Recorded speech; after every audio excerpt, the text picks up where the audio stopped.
আমার আব্বার জন্য দোয়া করেন। এই তুমি কি পাগল নাকি? তুমি না বোতল টুকাইয়া চলো, নিজেই তো ঠিক মতো খেতে পারো না। তুমি যদি মসজিদে 100 টাকা দিয়ে দাও, তুমি চলবা কিভাবে? হুজুর, আমি পাগল না। আমার আব্বা মারা গেছে, টাকার অভাবে আমার আব্বারে চিকিৎসা করাইতে পারি নাই। আরে ওই টুকাইটা না, টুকাইটা হুজুরের সাথে কি আলাপ পারে? আচ্ছা আমি সাইডে খাড়া খাড়া দেখি তো।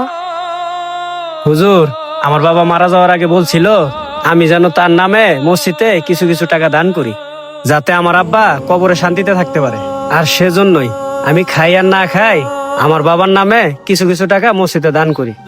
ও আচ্ছা, তাহলে তো আপনি খুব ভালো একটা কাজ করছেন। আর এই বিষয়ে 3টা হাদিস আছে, এই 3টার মধ্যে এই হলো একটা, যে মৃত মানুষদের জন্য দান সদকা করলে সে কবরে শুয়ে থেকে এর সওয়াব পেতেই থাকে। আর এটার নাম হলো সদকায়ে জারিয়া। আল্লাহ তাআলা এই আমলটি মৃত মানুষদের জন্য জারি রেখেছেন। আচ্ছা হুজুর, আমার আবার বোতল টুকাইয়া দুপুরের খাবারের টাকা জোগাড় করতে হবে।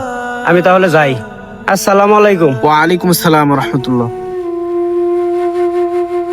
এই টুকাই শোন, তোরে যে সেদিন ঠকাইলাম তুই তো কিছু কইলি না। তোর 200 টাকার মাল আমি 100 টাকা দিয়ে কিনলাম। ভাই, আপনি যে আমারে ঠকাইছেন, আমি তো আপনার কাছে ঠকি নাই।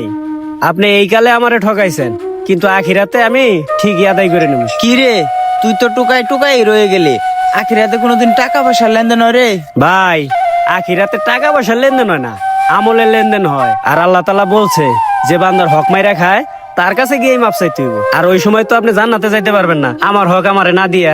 আর ওই সময় আপনার ভালো আমলগুলো আমি নিয়ে নেবো, নিয়ে আমার বাবারে দেবো, আমার বাবা জান্নাতে যাইবো। ভাইরে, আসলে প্রকৃত পাগল তুই না, প্রকৃত পাগল আমি।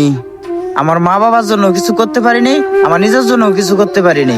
তুই আমার ওই কালে গিয়ে আটকাইস না। 100 টাকা ঠকাইছি, তোর আমি 100 টাকা দিয়ে দিতেছি।